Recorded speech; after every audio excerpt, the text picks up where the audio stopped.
Welcome back to New Rockstars. I'm Erik Voss here with my buddy and fellow Star Wars obsessive Danny Prikazsky. Hey guys, Star Wars Episode 9, The Rise of Skywalker just released a final trailer that made us feel every emotion all at once. Oh yeah, we're a mess. And after breaking down the trailer shot by shot, we realized most of our curiosities were coming from just 2 seconds of trailer footage. No, not 3PO yanking his own brains out, or Rey facing Mecha Palpatine, or whatever form he's in there. No, this shot. Rey and Kylo in a white-tinted room, their lightsabers shattering a statue. Kylo has his broken mask fused back together, Rey is holding a mysterious dagger, and there are even more clues that keep popping up in the shot the harder you look at it. Yeah, Danny and I are convinced that these 58 or so frames shed more light on the still very secretive plot of The Rise of Skywalker more than any other footage J.J. Abrams has been willing to show us. We are gonna dive back into the trailer in this episode of Explained.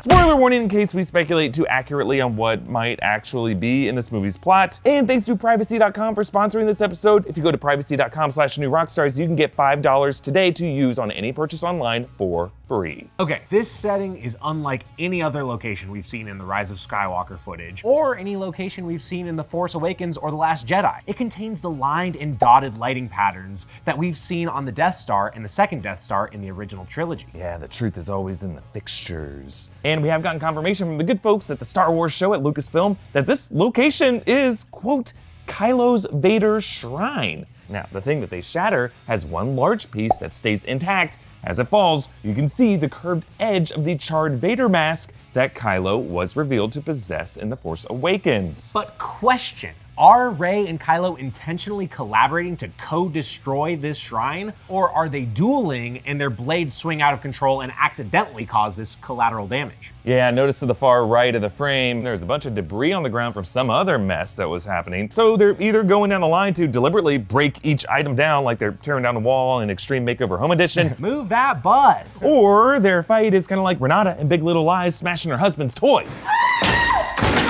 The biggest detail is the dagger that Rey holds. Erik speculated in his breakdown that this could be the dagger of Mortis from the Star Wars animated series. But what is that thing exactly? Okay, yeah, the dagger of Mortis was introduced in the Mortis trilogy of Star Wars: The Clone Wars. Obi-Wan, Anakin, and Ahsoka Tano encountered 3 cosmic beings with godlike powers named the Father, the Son, and the Daughter. Now, the Son represents the dark side of the Force, the Daughter represents the light side of the Force, the Father keeps them in balance. But he seeks the prophecy chosen one, Anakin Skywalker, to maintain the balance after he's gone, but Anakin refuses. The Daughter takes Obi-Wan to the altar of Mortis to retrieve the dagger, the only thing that can kill the Son. Ultimately, the Son uses the dagger to attack the Father, but kills the Daughter by accident. The Father stabs himself with the dagger. All 3 beings end up dead. Many believe this is what tipped the cosmic scales into chaos, allowing later on the Emperor and Vader to take over in Revenge of the Sith. But that is a lot of lore from the animated series that live-action movie goers will be expected to understand. Yeah, 2 words for you, Darth Maul. But you know, you are right, it's all canon, but that's a big jump from the animated to live-action worlds. And that's why I think if Rey's dagger is revealed to be the dagger of Mortis, the backstory of the Father, Daughter, and Son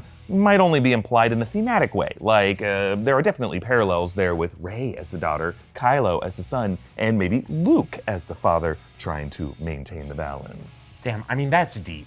I did not expect the animated series to matter this much. I think I need to take a little bit of time to consider this. Okay, you do that, Danny. It'll give me a second to say thank you to privacy.com for sponsoring this episode. Privacy.com is a free service that lets you buy things online using virtual cards instead of your real credit card info. That way, you'll be completely covered. It's essentially a digital burner card with limits that you control, and it's great. Like when you have to scour the internet for a replica of the dagger of Mortis that you definitely need to have. And if you don't really trust the vendor that you're buying it from, you can just use one of Privacy's burner cards. But also, privacy.com lets you avoid having to give full access to your personal finances every time you sign up for a subscription, because you know those content subscribers are just waiting for the 16th of the month to pass or whatever, and ding, here's another month of content that you didn't want, sucker. So, for example, I've set up an account with Privacy, linked my bank account, and I created a card specifically for my monthly Netflix subscription payment. For this virtual card, I'm setting the limit just above my monthly subscription amount, so that way if someone tries to use this Privacy card number again or like overcharge it, Privacy will will block it because the spending limit was already maxed out, and they'll let you know that they did it. See, it's simple, it's fast, it's really just one click, and it's so easy, and again, it is free. And it's a special deal for you guys. First-time customers who sign up with privacy.com/newrockstars will get $5 off their first purchase with privacy.com. Just go to privacy.com/newrockstars. That's privacy.com/NEWROCKSTARS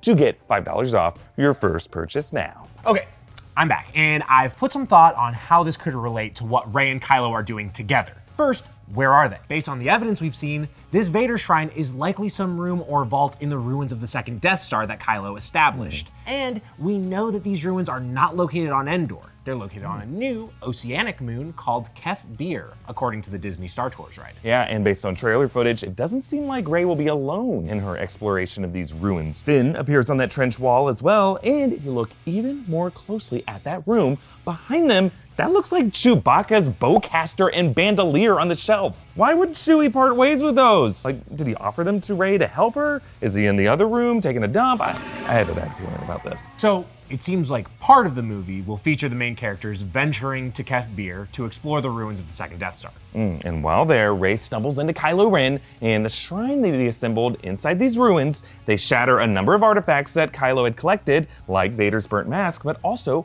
artifacts that Palpatine's spirit might have possessed. According to the Star Wars lore, past dark figures like Darth Nihilus and Momin possessed objects. And since Sidious was the apprentice of Darth Plagueis the Wise, it is possible that Sidious knows all kinds of unnatural ways to circumvent death. One of the haunted objects could be this dagger, which may or may not be connected to the dagger of Mortis. Perhaps the dagger, when tampered with, awakens the spirit of Palpatine, triggering his rise in a long-forgotten element of his infamous contingency plan, Operation Cinder. That's the plan from the Shattered Empire books and Battlefront 2, in which Palpatine left behind pre-recorded orders to devastate various planets in the event of his death. The old-school Star Destroyers hidden under the ice, rising in trailer footage, each featuring a new super cannon, they could all be part of that operation.